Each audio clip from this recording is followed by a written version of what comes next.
नमस्कार मित्रांनो, मी आहे ओंकार आणि आपण पाहता डिजिटल केसरी. आज आपण बोलणार आहोत आय-टीमध्ये काम करणाऱ्या तरुणाची नाही तर एका संपूर्ण पिढीची कहाणी जी बाहेरून चमकते, आतून करपते, जी सोशल मीडियावरती राजासारखी दिसते, पण वास्तवात ई-एम-आयच्या दलदलीत दिवस काढत आहे.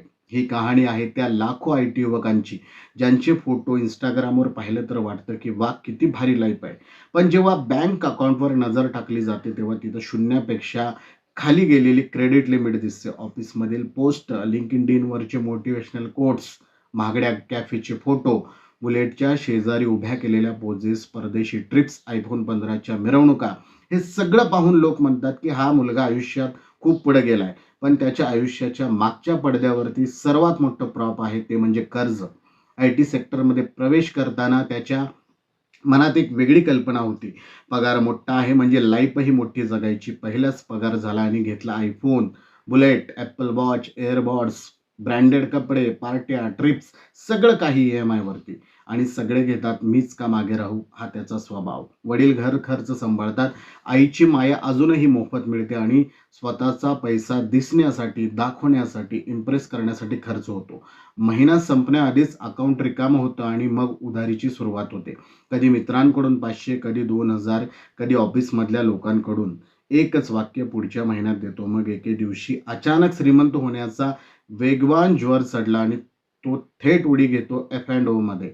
म्हणजे काही न शिकता, रिस्क काय असते समजून न घेता, ऑप्शन ट्रेडिंग म्हणजे पैसे छापणं हा त्याचा गैरसमज करून एकाच महिन्यात 50,000 गेले. पुढच्या महिन्यात 80,000 गेले. एका वर्षात लाखोची बचत जळाली. मित्रांनी दिलेले पैसे अपडेट होण्याऐवजी मार्केटमध्ये उडाले. त्याच्या आयुष्यात फक्त 2 शब्द उरले, कर्ज आणि खोटेपणा. Instagramवर मात्र लाईफ रॉयल, FBवर कुटुंबासोबत फोटो, LinkedInवर मोटिव्हेशनल पोस्ट, पण वास्तवात पेट्रोलसाठी त्याच्याकडे पैसे नाहीत. ऑफिसमध्ये मॅनेजर पण बाहेर पडला की खिसा रिकामा.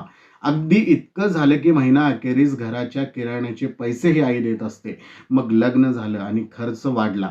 गाडीचे ई-एम-आय, घराचे ई-एम-आय, फर्निचर, घरातील खर्च, मुलांच्या शाळा, हॉस्पिटल, वाढदिवस, शॉपिंग, सगळे ई-एम-आयवरती. पगार येतो आणि दुसऱ्या दिवशी खातं रिकामं होतं. पगार कधीच पगार वाटत नाही. तो फक्त बँकेकडून येणारा एक पास थ्रू आहे. येतो तो फक्त ई-एम-आय, जातो उरलेलं काहीच नाही. मग मित्रांकडून कर्ज, नातेवाईकांकडून कर्ज, ऑफिसमधल्या लोकांकडून कर्ज. लोकांच्या डायरीमध्ये त्याचं नाव उधारीच्या पानावर लिहिलेलं असतं आणि तो मात्र सोशल मीडियावरती स्मार्ट फायनान्शियल प्लॅनिंगच्या रील्स सेव्ह करतोय. एक दिवस तर अशी परिस्थिती आली की आई-वडील घर विकण्याचा विचार करत होते. आपल्या मुलाने कुठे चुकलं हा प्रश्न आईच्या चेहऱ्यावर कायमचा खोदला गेला. वडील सांगतात, "बाळा, पैसे जपून वापर." पण तो ऐकण्याच्या मनस्थितीतच नव्हता. त्याला वाटलं की लोक काय म्हणतील, पण त्याला हे जाणवत नाही की बँक काय म्हणेल, लोन रिकव्हरी काय म्हणेल, कोर्ट काय म्हणेल आणि पोलीस दार ठोठावतील तेव्हा Instagramवरचं त्याचं रॉयल लाईफ रील वाजणार नाही. या सगळ्याचं कारण म्हणजे दिसण्याची भूक. आय-टीच्या ग्लॅमरमध्ये पडताना ही पिढी विसरून गेली आहे की करिअर म्हणजे फक्त पगार नाही आहे, तर आपली जबाबदारी आहे. रोज 9 तास ऑफिस, 2 तास ट्रॅफिक, ओव्हरटाईम, डेडलाईन, या सगळ्यात जेव्हा पगार हातात येतो तेव्हा त्याचा आदर करायला नको का? आय-टीमध्ये पगार कमी नाही आहे, पण बचत शून्य आहे. आय-टीमध्ये नोकरी भारी, पण कर्जाचे हिशोब देखील भारी आहेत. आय-टीमध्ये लाईफ स्टायलिश आहे, पण बँक बॅलन्स खाली. सोशल मीडियावर सगळं टॉप, पण भविष्य डेंजर. या पिढीची सर्वात मोठी चूक म्हणजे ई-एम-आय म्हणजे परवडतंय असा गैरसमज. ई-एम-आय परवडतो तेव्हाच जेव्हा सेव्हिंग असते, गुंतवणूक असते, फ्युचर प्लॅनिंग असतं. पण इथे तर परिस्थिती उलटी आहे. ई-एम-आयच्या नावाखाली पगार जप्त, क्रेडिट कार्ड मॅक्स होऊन 3-4 कार्ड घेतलीत, रिव्हॉल्विंग क्रेडिट कार्ड भरलं, इंटरेस्ट इंटरेस्ट जमलं, लेट फीज लागल्या, पर्सनल लोन घेतलं, त्यावरही इंटरेस्ट वाढला. मग दुसरा लोन म्हणजे लोन घेऊन लोन भरणं, हा टाईपचा चक्रव्यूह. आय-टीमध्ये काम करणारा तरुण टेक्निकल तर असतोच, पण फायनान्शियल लिटरसी नाही, अगदी शून्य. तो ऑफिसमधले सर्वच मॅनेज करतो, पण स्वतःच्या आयुष्याचा सर्व्हर क्रॅश झालाय. तो बग फिक्स करतो, पण स्वतःच्या लाईफ सिस्टीममध्ये एरर कुठे आहे ते डिबग करत नाही. तो कोड ऑप्टिमाइज करतो, पण स्वतःच्या खर्चाचा कोड ऑप्टिमाइज करत नाही. या कहाणीतील सर्वात मोठा फॅक्टर म्हणजे दिखावा. Instagramवर या जनरेशनचं विष आहे, ज्यामुळे लोक लाईफ जगण्यापेक्षा लाईफ दाखवण्यात जास्त वेळ घालवतात. दिसण्यासाठी खर्च, दाखवण्यासाठी फोटो, इम्प्रेस करण्यासाठी गॅजेट्स आणि सेव्हिंग झिरो. मग फ्युचर म्हणजे फक्त ओझं. या तरुणाने 5 वर्षात कमवलेल्या पैशापेक्षा जास्त पैसे त्याने इंटरेस्ट भरून गमावले. एक दिवस तर अशी वेळ आली की त्याने घरातील दागिनेही गुपचूप मॉर्गेज केले. त्याला वाटतं की कधीतरी मार्केट रिकव्हर होईल, पण त्याचं आयुष्यच खाली गेलंय. आणि शेवटी काय झालं? कोर्टचं समन्स, रिकव्हरीचा फोन, घरावर येणारे लोक, आई-बाबांच्या डोळ्यातले अश्रू आणि Instagramवर टाकलेली दिसण्यासाठी ती शेवटची रॉयल पोस्ट ही फक्त त्याची कहाणी नाही.